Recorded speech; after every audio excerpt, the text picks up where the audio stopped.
Brown sugar সহ গ্রেপ্তার দুই। আসানসোলের কুলটি থানা নিয়ামতপুর ফাঁড়ির অন্তর্গত শালকানালি পেট্রোল পাম্প সংলগ্ন এলাকা থেকে গোপন সূত্রে খবর পেয়ে পুলিশ অভিযান চালিয়ে প্রায় 250 গ্রাম ব্রাউন সুগার সহ গ্রেপ্তার করে দুজনকে। অভিযুক্তদের নাম হাসকুমার বর্ণওয়াল, নিয়ামতপুর ফাঁড়ির আলডি এলাকার বাসিন্দা, ও ফারিকুল শেখ, মুর্শিদাবাদের বাসিন্দা। বুধবার ধৃত দুজনকেই আসানসোল আদালতে পেশ করা হয়। তদন্তের স্বার্থে পুলিশ হেফাজতে নেওয়া হবে বলে খবর। গোটা ঘটনা তদন্ত নিয়ামতপুর ফাঁড়ির পুলিশ। অন্যদিকে আসানসোল দক্ষিণ থানার পুলিশ অভিযান চালিয়ে কালীপাহাড়ি এলাকা থেকে 20 কেজি গাঁজাসহ দুজনকে গ্রেপ্তার করে। আজ আসানসোল আদালতে তোলা হয় তাদের। এর মধ্যে একজন মহিলা এবং একজন পুরুষ রয়েছে। ঘটনা তদন্ত শুরু করেছে পুলিশ। গ্রামাঞ্চল শিল্পাঞ্চলের খবর, ব্যুরো রিপোর্ট।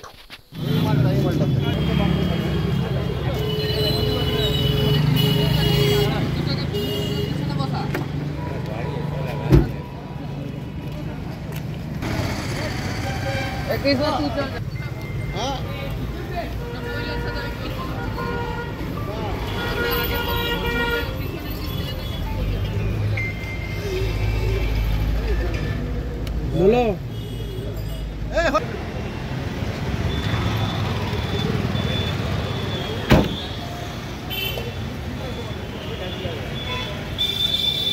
खाली ये नहीं चला पाइए। कहाँ इतना दूर गया रहता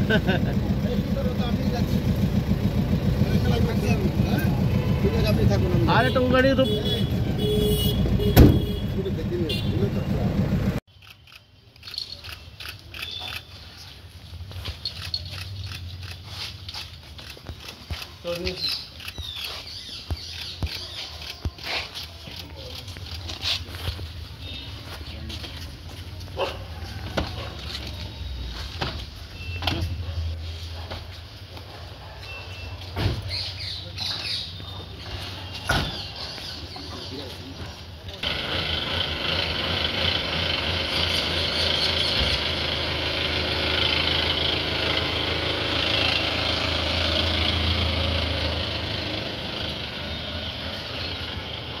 बता रहे थे तो 5 मिनट में।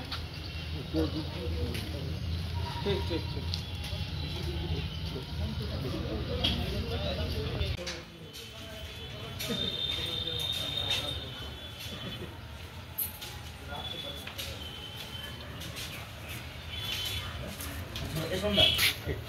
ये मोटरसाइकिल देखिए ना।